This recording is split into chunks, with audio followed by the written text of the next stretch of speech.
Halo, assalamualaikum, berjumpa kembali di channel Siward TV.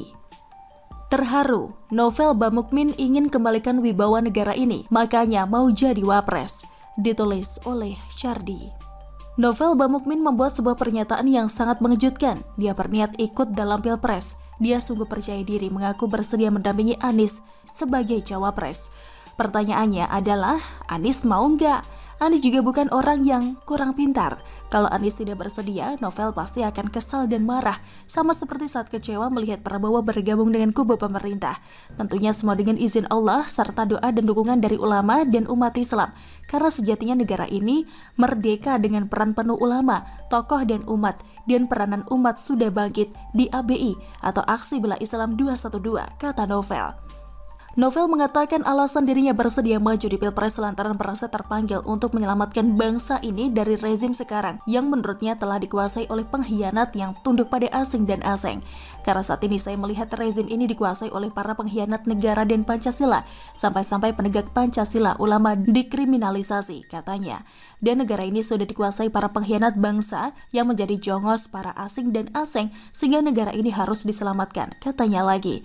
Dia mengaku sudah mengabdikan seluruh hidupnya demi bangsa dan negara jika terpilih di Pilpres 2024. Bahkan dia rela tak digaji selama mengemban tugas sebagai wapres. Untuk itu saya harus siap berkorban untuk negara dan bangsa. Jangankan tidak digaji sebagai wapres, bahkan saya pernah masuk penjara melawan penista agama ketika itu, katanya. Ini ibarat orang yang bersalah tapi merasa seperti pahlawan membela kebenaran dan melawan kejahatan. Dia yang benar dan merasa sudah berhak memimpin negara ini. Yang jelas-jelas pengkhianat negara itu adalah kelompok penggila khilafah yang berniat mengubah ideologi negara ini. Jangan bicara soal ulama yang dikriminalisasi. Yang dihukum itu kebanyakan adalah orang yang bersalah yang dianggap ulama. Ulama-ulama yang lain aman-aman saja dan tidak dikriminalisasi. Justru mereka sedang memutarbalikkan fakta. Dengan latar belakang sebagai praktisi hukum, Novel Bamukmin yakin dirinya mampu mengembalikan wibawa bangsa ini apabila dipercaya rakyat menjadi wakil presiden. Saya sebagai praktisi hukum jelas harus mengembalikan wibawa bangsa ini agar berkeadilan sesuai amanat Pancasila, kata Novel. Karena carut-marutnya negeri ini terlalu parah, diskriminasi, hukumnya para koruptor dapat keringanan. Justru ulama dijerat putusan politik, bukan dengan putusan hukum yang mendasar, katanya lagi.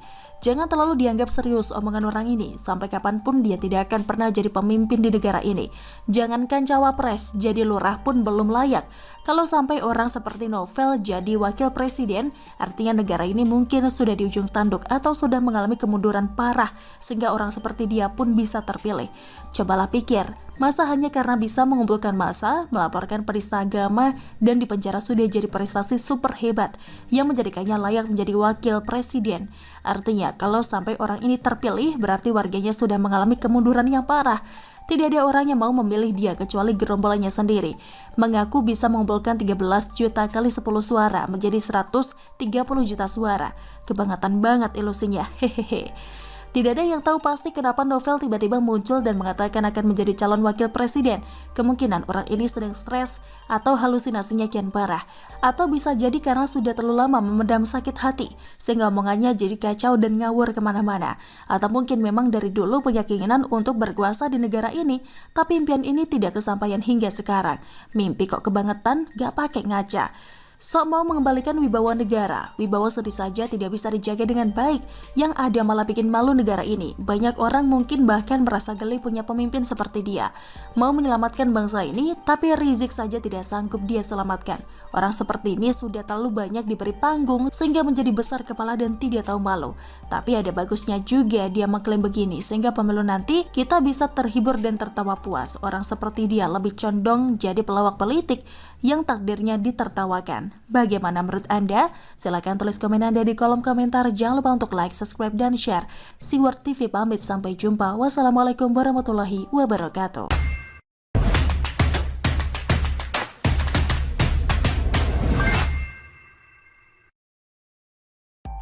Halo, assalamualaikum, berjumpa kembali di channel Siward TV. Wow, survei ini sebut Demokrat berpeluang jadi juara di pemilu 2024. Ditulis oleh Syardi dari siward.com. Sebuah survei yang dilakukan oleh New Indonesia Research and Consulting menempatkan Partai Demokrat pada posisi 3 besar, menggeser Partai Golkar dan hanya berselisih tipis dari Partai Gerindra di urutan kedua. Jika tren elektabilitas Demokrat terus meningkat, maka sangat mungkin menyalip Gerindra maupun PDIP dan menjadi jawara pada pemilu 2024, kata Direktur Eksekutif New Indonesia Research and Consulting, Andreas Nuryono.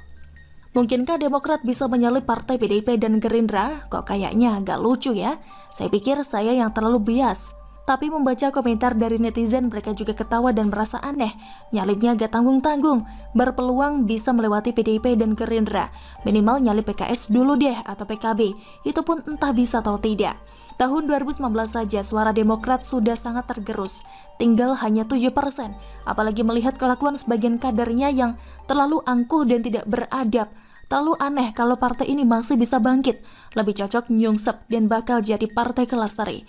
Tapi kan survei toh, apapun bisa terjadi. Namanya juga survei, silahkan mau percaya atau tidak.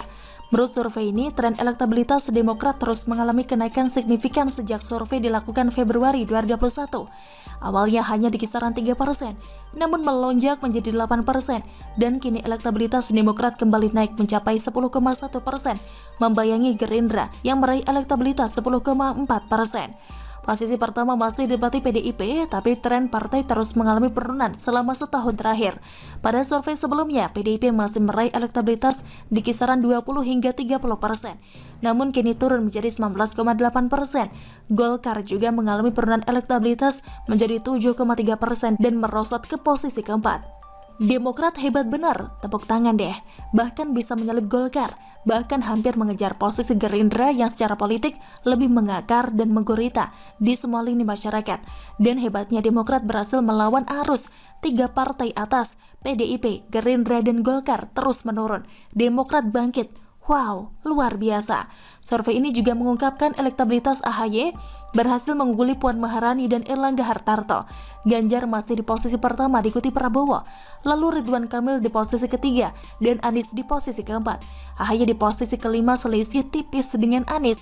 Tidak ada yang mau beri selamat nih, atau setidaknya duluan bikin acara selamatan bahwa Demokrat terus meroket dan AHY akan jadi calon pemimpin masa depan.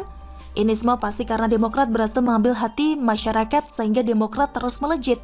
Mungkin karena SBY berhasil membuat lukisan yang sangat indah sehingga publik merasa terpukau dan Demokrat jadi lebih populer. Apalagi kadernya yang sangat santun di media sosial, publik makin bangga dengan mereka.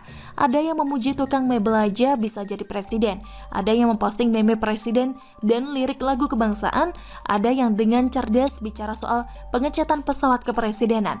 Apalagi saat 2 kakak adik memposting ucapan selamat kepada 2 atlet bulu tangkis putri yang berhasil memenangkan medali emas di Olimpiade Tokyo.